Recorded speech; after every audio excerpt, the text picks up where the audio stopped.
नमस्कार, मुद्दा देख रहे हैं आप। मैं हूं आपके साथ रेशु त्यागी। कांग्रेस के पूर्व राष्ट्रीय अध्यक्ष राहुल गांधी हाल ही में लंदन में भारत के लोकतंत्र पर दिए गए अपने बयान को लेकर चारों तरफ से घिरे हुए हैं। बीजेपी राहुल गांधी से संसद में माफी मांगने पर अड़ी हुई है। इस बीच बीजेपी ने साफ कर दिया है कि अगर राहुल गांधी माफी नहीं मांगते हैं तो उनके खिलाफ कड़ा एक्शन लिया जा सकता है। बीजेपी सांसद निशिकांत दुबे ने संसद, लोकतंत्र और संस्थानों का अपमान करने वाले बयानों के लिए राहुल गांधी के खिलाफ विशेष समिति बनाने की मांग की है। निशिकांत दुबे ने कहा कि राहुल की लोकसभा सदस्यता समाप्त करने के लिए एक विशेष समिति बनाई जाए। बीजेपी सांसद का कहना है कि 2005 में प्रश्न के बदले पैसे लेने के मामले में विशेष समिति बनाई गई थी। संसद की गरिमा को चोट पहुंचाने के कारण विशेष समिति ने 11 सदस्यों की सदस्यता समाप्त कर दी थी, जिसे सुप्रीम कोर्ट ने भी सही ठहराया था। दुबे के मुताबिक राहुल गांधी ने संसद और देश की गरिमा को तार-तार किया है, इसलिए उन्हें संसद से निकालने का वक्त आ गया है। इस बीच रक्षा मंत्री राजनाथ सिंह के साथ संसद भवन में 8 वरिष्ठ मंत्रियों की बैठक हुई। इसमें आने वाले दिनों में राहुल के खिलाफ इस मामले को आगे ले जाने पर चर्चा हुई।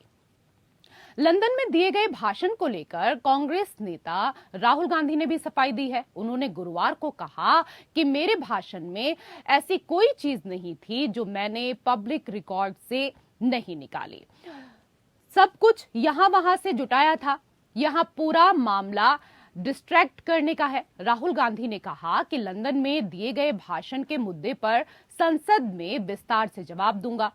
मैं सांसद हूं और संसद मेरा मंच है।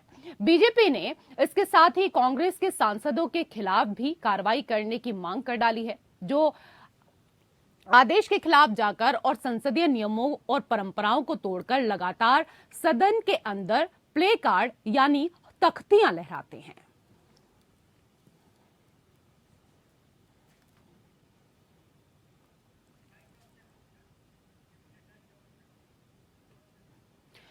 तो जेपी नड्डा की अगर यहां पर बात की जाए तो किस तरीके से वो कह रहे हैं कि राहुल गांधी को हर हाल में माफी मांगनी चाहिए। क्या कुछ कहा उन्होंने, वो आपको सुनाते हैं।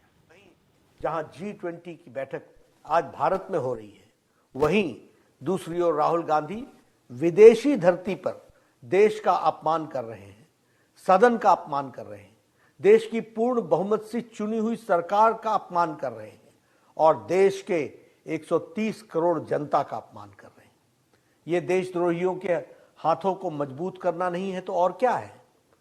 राहुल गांधी जी, आपने विदेश की धरती पर कहा कि भारत में लोकतंत्र खत्म हो गया है और यूरोप और अमेरिका इसमें दखल देना चाहिए। इससे शर्मनाक बात क्या हो सकती है।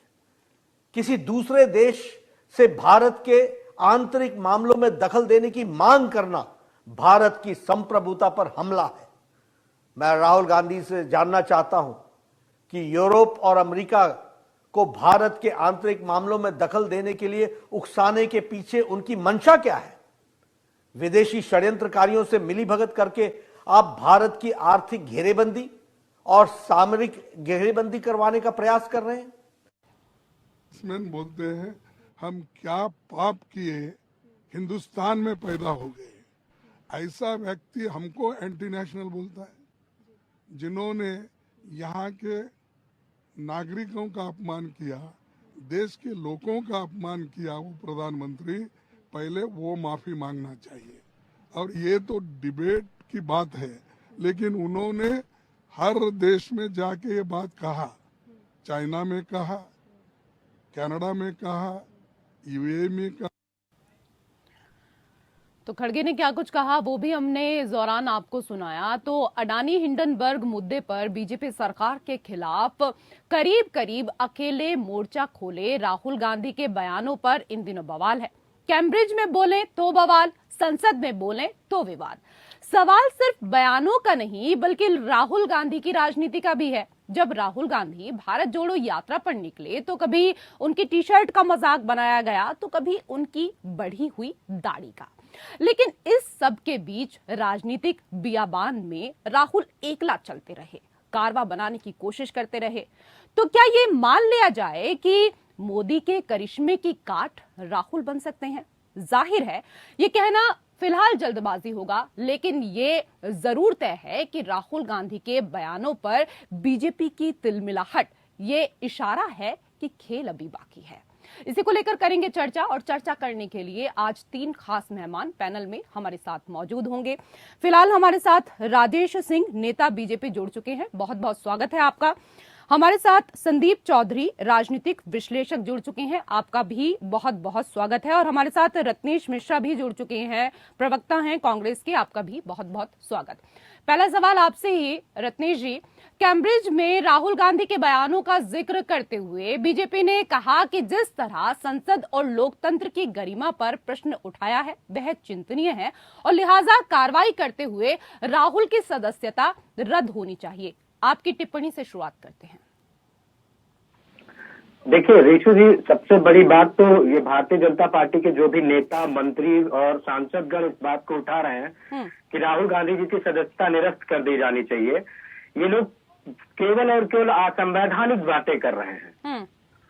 लोकतंत्र के मुद्दे को अगर आपने कहीं पर जाके उठाया है, कहीं पर आप विपक्ष के सांसद हैं, कहीं पर आपने अपना मत प्रकट किया है, तो संविधान में ऐसी कोई व्यवस्था नहीं है कि इस आधार पर किसी भी व्यक्ति की सदस्यता समाप्त कर दी जाए। पहली बात तो ये कि ये जो मांग है भारतीय जनता पार्टी के मंत्री, जो कि रक्षा मंत्री जी ने मांग की, जेपी नड्डा जी ने मांग की, मुझे बड़ी हंसी आती है कि इतने बड़े बड़े राजनीतिक चेहरे होकर ये संविधान को थोड़ा सा पढ़ लेते तो शायद इतनी बेवकूफियत भरी मांग ये सदन में न करते। ये संसद को खुद मजाक बना देते हैं कि ये असंवैधानिक बातों को वहां पर रखते हैं और असंवैधानिक मांगे सदन के समक्ष प्रस्तुत करते हैं।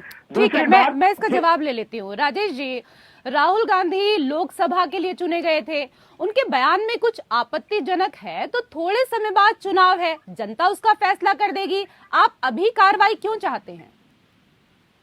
देखिए ऋषु जी, राहुल जी का तो आदत पड़ गया है ना भाई, आप विदेश के धरती पर जा करके आप जो है देश का अपमान करेंगे, देश के खिलाफ। ये तो भाई यूरोप और अमेरिका से कर रहे हैं कि भारत के लोकतंत्र की रक्षा करिए। अब यूरोप और अमेरिका भारत के लोकतंत्र की रक्षा करेगा? ये तो एक प्रकार से विदेश से मिल करके देश के साथ षड्यंत्र कर रहे हैं ना ऋषु जी। ये कह रहे हैं कि अमेरिका और यूरोप आकर के भारत के लोकतंत्र की रक्षा करे। तो ये क्या शुभ करता है? ठीक है, उन्होंने लंदन में तमाम आरोप लगाए। राजेश जी, उन्होंने तमाम आरोप लगाए। मान लीजिए राहुल गांधी पर कार्रवाई करके उनकी संसद सदस्यता रद्द कर दी जाती है, इससे उनके वो तमाम आरोप लेकिन सही साबित हो जाएंगे ना जो उन्होंने अपने बयान में लगाए थे, और कांग्रेस को इसकी सहानुभूति भी मिलेगी। नहीं, ये तो ऋषु जी आप देखिए ना, इसमें आरोप कहाँ है? ये तो सीधे विदेशी धरती पर जा करके और भारत का अपमान कर रहे हैं, भारत को नीचा दिखा रहा है। और ये तो भारत की संप्रभुता पे हमला है और भारत के खिलाफ एक प्रकार से सामरिक और आर्थिक रूप से भारत को घेराबंदी करने की तैयारी कर रहे हैं राहुल जी। अच्छा, ये और मैं पूछना चाहता हूँ कि क्या बात है कि पाकिस्तान की भाषा, राहुल जी की भाषा, कांग्रेस की भाषा क्या कारण है कि राहुल जी की भाषा और चाइना की भाषा है? ये चाइना रहा है कि चाइना शांति प्रिय देश है। अरे ऋषु जी, चाइना शांति प्रिय देश है। लेकिन मेरा कहना तो यही है कि उन्होंने तमाम आरोप लंदन में जो भी लगाए, लेकिन उसका हिसाब बराबर कर देगी ना, जनता बराबर कर देगी। आप लोग इतने क्यों तिलमिलाए हुए हैं? ठीक है, रत्नेश जी कुछ कहना चाह रहे हैं। भारत के खिलाफ ऋषु जी, ये बहुत बड़ा भारत के खिलाफ। ठीक है, जवाब ले लीजिए। भारत, राजेश जी थोड़ा सा सुन लीजिए। रत्नेश जी जवाब दे रहे हैं, आप जवाब ले लीजिए। और पूरी दुनिया आज भारत से दब रही है, सलाम कर रही है भारत को। और ये राहुल जी विदेशी ताकतों से मिलकर के जो देश के खिलाफ षड्यंत्रकारी हैं उनसे मिलकर के और भारत के खिलाफ एक षड्यंत्र कर रहे हैं कि किसी प्रकार भारत में कमजोर सरकार बने, कमजोर यहाँ की। अच्छा ठीक है, मुझे जवाब लेने दीजिए, उसके बाद संदीप चौधरी जी के पास भी जाना है। ठीक है, जल्दी से रत्नेश मिश्रा जी। विदेश में जाकर ये कहना कि भारत के लोग कभी ये सोचते थे कि हमको बड़ी शर्म आती है क्योंकि हम हिंदुस्तान में पैदा हो गए, ये नरेंद्र दामोदर दास मोदी जी ने कहा था और चाइना की धरती पर कहा था। उस समय क्या भारतीय जनता पार्टी के नेताओं का मस्तिष्क चलना बंद हो गया था क्या? उसके बाद ये भारतीय जनता पार्टी वाले बार बार विपक्ष की आवाज को दबा देते हैं। विपक्ष जब भी इनसे चर्चा कराने की बात करता है तो ये चर्चा नहीं कराते। एक चीज बता दीजिए, अगर प्रधानमंत्री का किसी उद्योगपति के साथ क्या संबंध है, अगर विपक्ष पूछता है और सदन में कहते हैं चर्चा कराइए, तो ये चर्चा नहीं कराएंगे। अगर इसको हमने विश्व पटल पर उठाया कि सदन में चर्चा नहीं कराई जाती, तो इसमें गलत क्या है? इन्होंने चर्चा नहीं कराई है।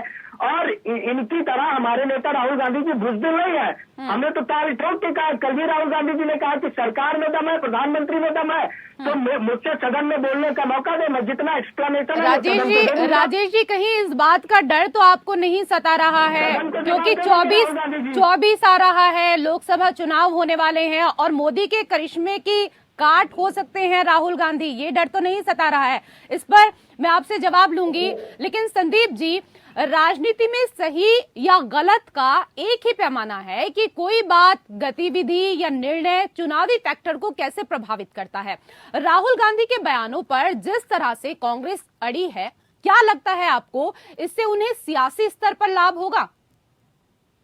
देखिए रेशु जी, बहुत अच्छा सवाल है आपका। ये आपने जो अभी जिक्र किया 2024 का, ये सारी जो मैराथन है, ये सारी जो प्रिपरेशन है, ये सारी जो राजनीतिक जंग है, ये 2024 को लेकर है। क्योंकि अभी से सभी पार्टियों ने अपने जो मेन फेस है पार्टी के, उनको हीरो साबित करना है। तो कांग्रेस राहुल गांधी को हीरो साबित करना चाहती है, लेकिन सरकार राहुल गांधी को विलन साबित करना चाहती है। बीजेपी मोदी जी को हीरो साबित करना चाहती है, लेकिन अडानी वाला मामला उठाकर विपक्ष मोदी जी को डाउन करना चाहता है। उधर अगर बिहार की बात करूं, वहाँ पर लालू जी आज सरकार में है, तो उनके देखा आपने केस दोबारा से खुल गए या दोबारा से उनके ऊपर आरोप लग रहे हैं। तो ये पूरी कवायद इस टाइम ये चल रही है कि सबको डाउन करना है, किसी एक को हीरो बनना है। अब ये वक्त बताएगा किसको मीडिया कवरेज मिलेगा, किसको जनता का समर्थन मिलेगा और कौन हीरो बनकर उभरेगा, क्योंकि उंगलियां सभी की तरफ उठ रही है। विपक्ष एकजुट हो रहा है, सरकार उसको किस तरीके से आपने देखा चीजें लामबंद हो रही हैं। तो अभी ये फाइट जारी रहेगी 2024 मई तक, जो इलेक्शन होंगे लोकसभा के, तब तक ये नूरा कुश्ती राजनीति किसको आप कह सकते हो, ये जारी रहेगी। और जो जनता के मुद्दे हैं वो गौण दिखाई देंगे आपको। अभी इस बात पर सदन स्थगित होता रहेगा कि राहुल गांधी को माफी मांगनी चाहिए। कांग्रेस कहेगी राहुल गांधी माफी नहीं मांगेगा, कांग्रेस कहेगी अडानी वाले मुद्दे पर जेपीसी बनाइए, उसके ऊपर टीम बनाइए, उसकी जांच कराइए। तो चीजें इसी तरीके से डाइवर्ट रहेंगी रेशु जी, और ये समय इसी तरीके से निकलेगा। मेरे ख्याल से 2024 तक हमें ऐसी और भी बहुत सारे केस, बहुत सारी जंग, राजनीतिक जंग देखने को मिलेगी, जिसमें एक दूसरे को पर आरोप लगेगा, किसी को भ्रष्टाचारी कहा जाएगा। बिल्कुल सही बात है। जिन वादों के साथ आप सत्ता में आए थे राजेश जी, जनता सवाल ना पूछ ले, इसीलिए क्या मुद्दों को भटकाने की कोशिश होती रहती है हमेशा?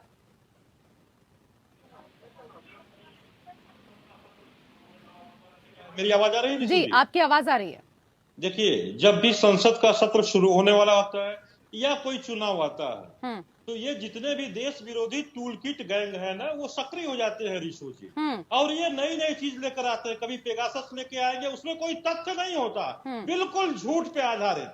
कभी पेगासस लेके आ जाएंगे, कभी कोई विदेशी एजेंसी है, उसका कोई खबर जाकर के विदेश में जो है कि खबर भिजवा देंगे कि भाई ऐसा हो रहा है। चलिए, कुछ तो नया लेकर आ रहे हैं ना, कुछ तो नया लेकर आ रहे हैं। आप तो हमेशा कहते हैं कि कांग्रेस पुरानी है और सारी चीजें इनके पास पुरानी है, नया करने को कुछ है ही नहीं, तो कुछ तो नया लेकर आ रहे हैं।